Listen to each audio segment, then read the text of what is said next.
My name is Linda Avery. I'm 58 years old, and for most of my life, I believed that being a good mother meant being available.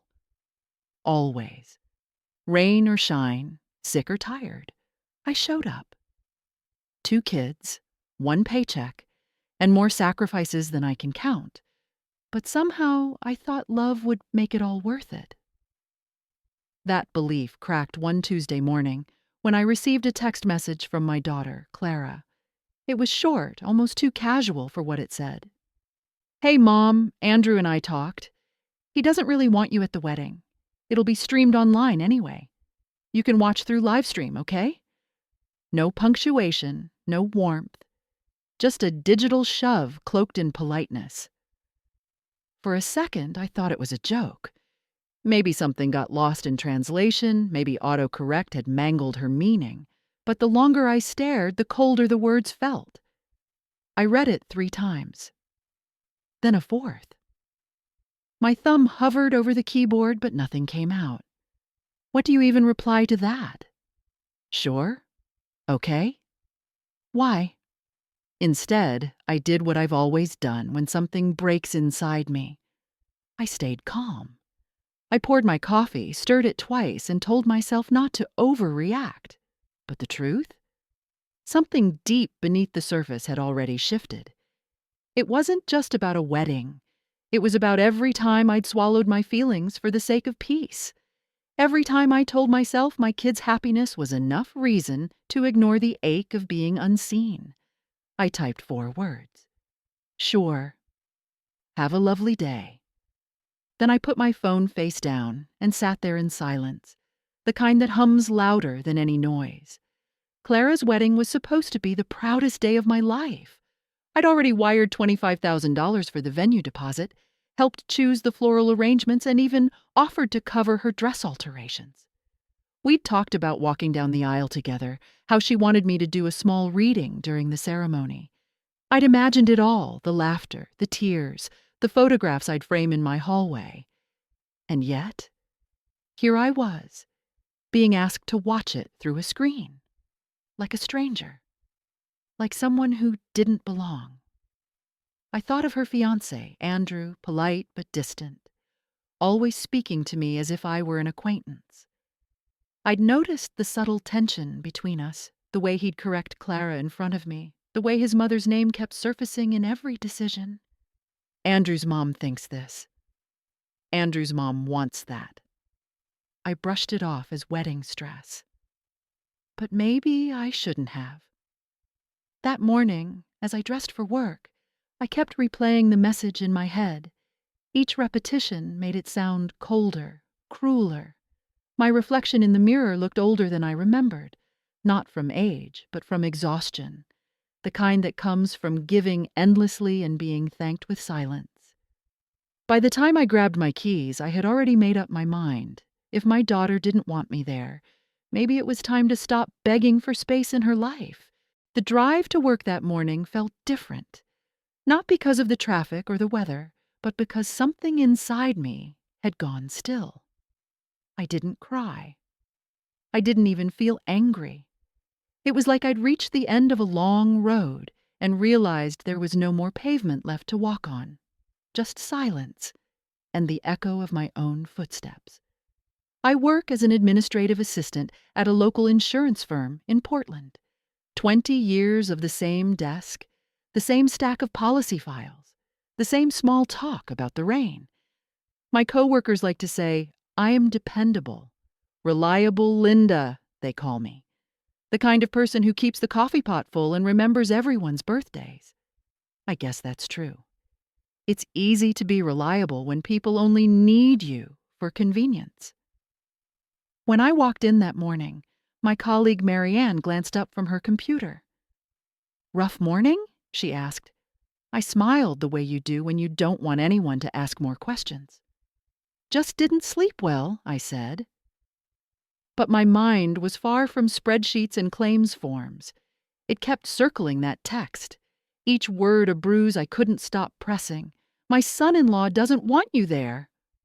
I'd raised Clara alone after her father passed away from a heart attack when she was 16. I worked 2 jobs, sometimes 3, to keep her in private school because she wanted to study music. I remember sitting in my car outside the theater during her high school concerts because I couldn't afford another ticket. I never told her that. She just assumed I didn't like crowds. All those years, I thought love was a language she understood. Turns out, I was the only one fluent in it. Around noon, my phone buzzed again. Clara. Mom, please tell me you're not upset. It's not personal, okay? Andrew's family just wants to keep things small. We can FaceTime before the ceremony. I stared at the message. My hands didn't shake. I simply turned the screen off. FaceTime before the ceremony. As if that would make up for everything. When the workday finally ended, I didn't go straight home. Instead, I drove past the florist I'd helped her pick. The window display showed rows of white roses and eucalyptus, her favorites. I parked for a moment, watching through the glass, as a young couple laughed while choosing arrangements. The woman leaned against the man's shoulder, the kind of intimacy that feels effortless. I used to picture Clara and me like that, laughing together, planning her big day side by side. But love doesn't always translate into gratitude. Sometimes it turns into entitlement. That night, I sat at my dining table with a glass of Chardonnay and my old notebook of wedding notes. Receipts, booking details, payment confirmations, the florist deposit, the venue retainer, even the list of guests she had asked me to help her organize back when she wanted me involved. I flipped through the pages, each line reminding me of a different sacrifice. At the very back of the folder sat a printout of the bank transfer confirmation for the venue. $25,000, due to be followed by another $40,000 2 weeks later. I stared at that paper for a long time. Then I made a quiet decision. Not revenge, not anger, clarity. The next morning, I stopped by Bank Trust Credit Union, where I've been a member for nearly 3 decades. The teller, Jacob, recognized me immediately. "Morning, Mrs. Avery," he said kindly. "How's the wedding prep going?" "You must be so excited for your daughter." I smiled faintly. "You could say that." "Actually, I need to cancel an upcoming transfer." He blinked. "The large one to the Rose Hill estate?" "Yes," I said, steady as stone. "That one." He frowned slightly. "There might be a fee, but I can stop it before it processes." "Are you sure?" "Completely." He typed a few things on his screen, then looked up at me. "Done. It won't go through." I thanked him, signed the confirmation, and walked out into the drizzle. For the first time in months, the air felt light against my skin. By the time I reached home, my phone was already lighting up with notifications. 2 missed calls from Clara, 1 from an unknown number, probably Andrew. I ignored them all. Instead, I set my phone on silent, poured another glass of wine, and sat by the window, watching the rain streak down the glass. Each drop felt like a tiny piece of release. I wasn't angry anymore. I was simply done. That evening, the doorbell rang. I opened it to find Ethan, my son, standing there, still in his office clothes. He looked nervous. "Mom," he said softly, "Clara's losing it." "She said you canceled the payment?" I nodded. "Yes. She says without it, they'll lose the venue." "Then maybe they should have thought of that before disinviting me." He exhaled sharply. "It's not that simple, Mom. You know how Andrew's parents are, controlling, traditional." "So am I," I said quietly. "And my tradition is simple. You don't exclude your mother from your wedding." Ethan stood there, shoulders tense, eyes darting between me and the floor like he was trying to find the right combination to unlock this conversation.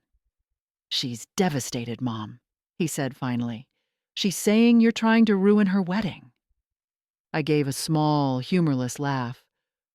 "Ruining something I was never invited to attend? That's an impressive trick." He rubbed his temples. "You know how she can be impulsive, emotional. Maybe Andrew pressured her into it. Maybe his mother said something. You know how those families get. I tilted my head. And what about my family, Ethan? What about me? He sighed heavily, pacing the hallway. You've always been dramatic when it comes to Clara. Maybe she just needed space. Space? I echoed. Ethan, she told me not to come to her own wedding. To watch it on livestream. That's not space. That's exile. He opened his mouth but didn't have a response ready. That silence told me more than any apology ever could. I took a deep breath, keeping my tone even. I've spent 30 years bending over backward for my children. And for what? So I can sit in front of a laptop and pretend I'm part of the family? His jaw tightened. Mom, don't do this. They're counting on you financially. You can't just pull out now. I looked him square in the eye. Watch me. For a moment, we stood in a silence so thick it could have broken under its own weight. Then he shook his head, muttering, You're just proving them right. Andrew said you'd make everything about yourself. The words landed like a slap. I didn't flinch. I simply said, Then maybe it's time they learn who I actually am, not who they've imagined. He stared at me for another long second before leaving, the door closing softly behind him. But it didn't feel soft. It felt final. I stood there for a moment, listening to the faint hum of the refrigerator, the ticking clock on the wall, the rain outside tapping against the window pane. My house had never felt so quiet, yet, for the first time in years, I didn't mind the silence. That night, I slept without dreams. The next morning, I woke to chaos. Voicemails, messages, missed calls. Clara's name was everywhere. Mom, please call me. You don't understand what you've done. We're losing the venue. They're furious. Please fix this. I can't believe you'd do this to me. Each message sounded more desperate than the last. But they weren't apologies. They were transactions. Every plea was laced with need, not love. I made coffee, sat by the window, and listened to the birds outside. It struck me then how peaceful life could be when you stopped trying to explain yourself to people who were committed to misunderstanding you. By noon, I received an email. Subject: Please don't ruin this for me. Mom, I know you're angry, but you can't just cancel the payment. Andrew's parents are livid. We'll lose the deposit, the caterer, everything. You can still come, we can work it out, but please send the money first so we can settle things. Then we can talk. There it was. The deal. The negotiation of motherhood. I read it twice, then closed my laptop. I didn't reply. Later that day, my boss, Dan, knocked on my office door. He's a kind man, older, the sort who notices things most people miss. You've been quiet lately, he said, setting down a coffee cup. Everything okay? I almost gave my usual automatic answer. I'm fine. But instead, I found myself saying, My daughter uninvited me from her wedding. He paused mid-sip. I'm sorry, what? I explained it all, the text, the live stream, the money. When I finished, he sat there for a moment, just looking at me. Then he said something simple, but it stuck. Sometimes love without boundaries isn't love at all. It's servitude. It was strange how those words felt heavier than Clara's rejection. They weren't cruel. They were true. That evening, as I pulled into my driveway, the sun was setting, orange streaks cutting through the gray clouds like cracks in old paint. My porch light flicked on automatically. But there was a figure sitting on the steps. I slowed the car. It wasn't Ethan this time. It was Hannah, Clara's best friend since childhood. When I opened the door, she stood up quickly, nervously twisting the strap of her purse. Hi, Mrs. Avery, she said softly. Sorry to drop by. I know this is awkward. It's fine, I replied, motioning her inside. Tea? She nodded, following me into the kitchen. While the kettle boiled, she said, "Clara's a wreck. The wedding plans are falling apart. Andrew's parents are threatening to cancel everything. She doesn't know what to do." I didn't look at her. "That's unfortunate," I said, my voice steady. "She knows she messed up," Hannah continued. "She just doesn't know how to fix it. She's scared you'll never forgive her." The kettle whistled. I poured the water into 2 mugs and handed her one. "And why are you here, Hannah?" She hesitated. "Because I care about her. And I care about you. I think she needs to hear that there's still a chance." I studied her face, young, sincere, untouched by the kind of disappointment that etches lines into your heart. "Hannah," I said softly, "there's always a chance. But forgiveness doesn't mean access. And love doesn't mean endless giving." She swallowed hard. "So, you're not going to help her?" "I already did," I said. "For 30 years." After Hannah left, the house felt impossibly still again. Her words lingered like a faint echo. "She's scared you'll never forgive her." I turned them over in my head while washing the mugs, the warm water running over my hands. Forgiveness. The word had lost its shape. What did forgiveness mean when the wound was carved by the very person you gave your life to? That night, I sat on the porch with my blanket and a glass of red wine, watching the streetlights blink on one by one. The world carried on. Dogs barked, sprinklers hissed. Someone laughed down the block. But I felt like I'd stepped out of the noise, like I was floating somewhere quieter, saner. My phone buzzed again. Another message from Clara. "Mom, please." "We're losing everything. Andrew's parents are furious. I know you're upset, but can't you just do this one thing for me? Then we can talk." The words "just this one thing" made me laugh out loud, a soft, bitter sound that surprised even me. There had always been one more thing, one more bill to pay, one more favor, one more sacrifice disguised as love. I typed out a reply, then deleted it. What was the point? Explaining myself to people who only listened when they needed something felt like trying to water a dead plant. Instead, I opened my photo gallery. Picture after picture of Clara filled the screen. First day of kindergarten, high school graduation, her first apartment. I had been there through every milestone, camera in hand, heart wide open. And yet, in all those images, I couldn't find one where she had taken a photo of me.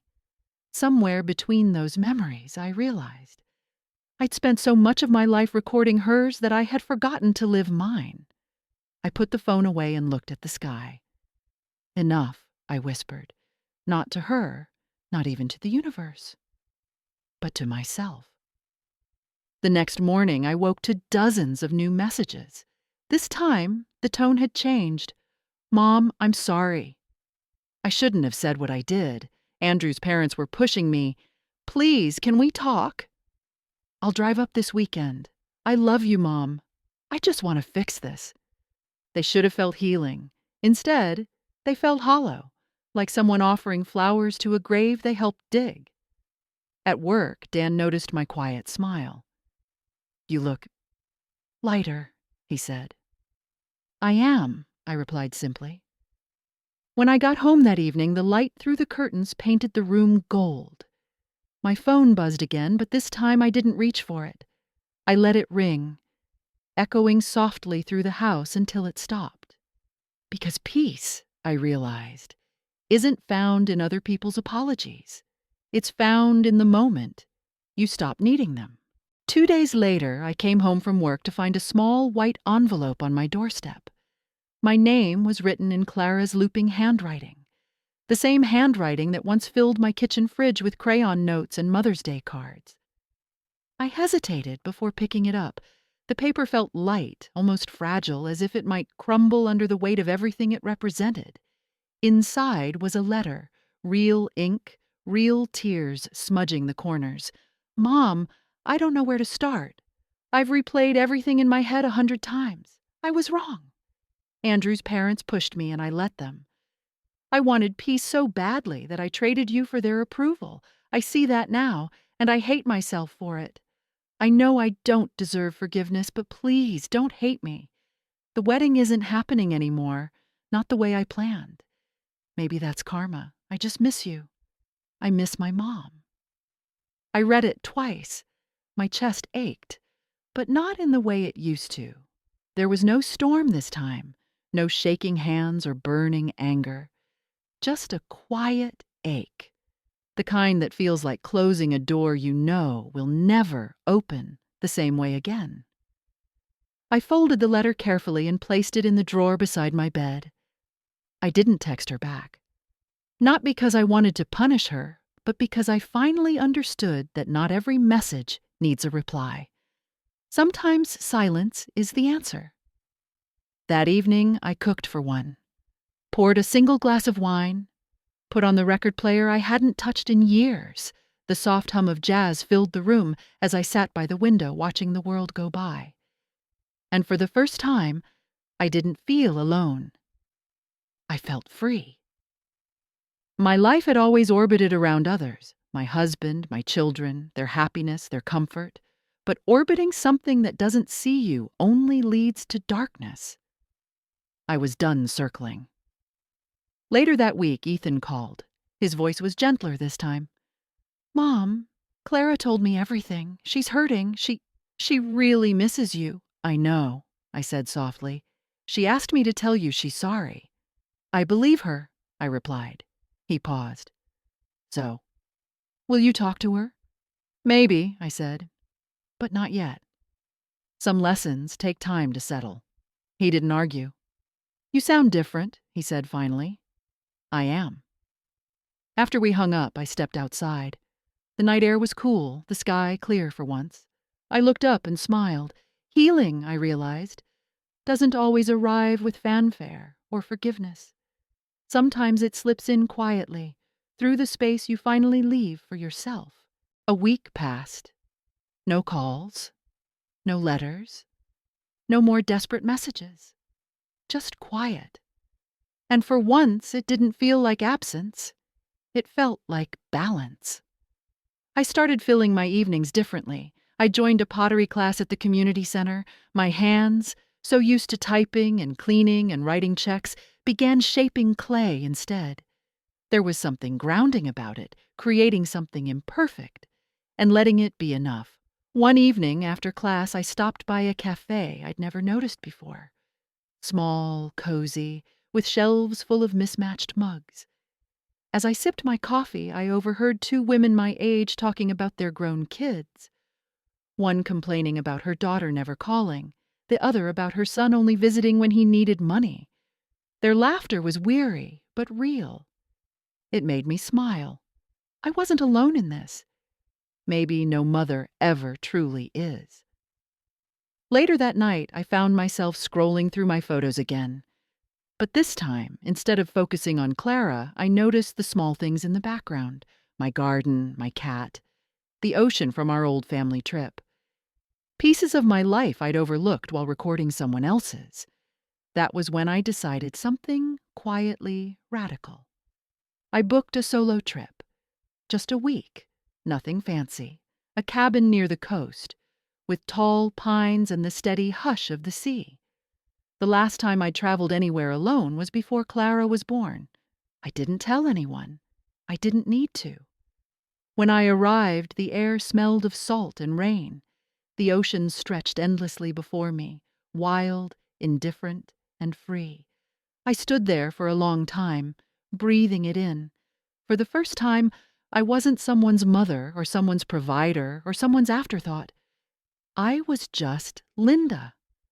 A woman who had given enough, lost enough, and finally learned that letting go isn't the same as giving up. The second night, I got a text from Clara. No please this time. Just one line. "I hope you're okay. I love you." I stared at it, my thumb hovering over the screen, then set the phone down without typing back. I whispered the words into the empty room instead. "I love you too."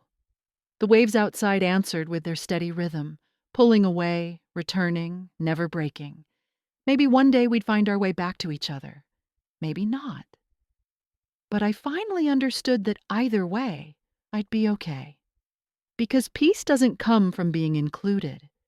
It comes from knowing your worth, even when others forget it. And that's the quietest kind of power there is. When I got back from the coast, my house felt different. Not emptier, just quieter in a way that made sense now. I unpacked slowly, each small item reminding me that life didn't have to be rushed or filled to feel full. On my counter, the answering machine blinked. I pressed play. Clara's voice filled the room, hesitant and soft. "Hi, Mom. I heard you took a trip. I'm glad. I've been thinking a lot lately. About everything. I know I can't fix what I broke, but I want to try. I want us to start over when you're ready." I stood there listening, one hand resting on the counter. There was no bitterness left in me, just a slow, quiet compassion. Maybe she truly was beginning to understand. I didn't call back that night. I didn't need to. Healing wasn't a race. It was a process, one that finally included me. In the weeks that followed, life moved gently forward. I went to work, laughed more easily with coworkers, planted herbs in the garden I'd neglected for years. The world hadn't changed. I had. People talk about second chances like they're grand events, fireworks, confessions, tears, but real second chances are subtle.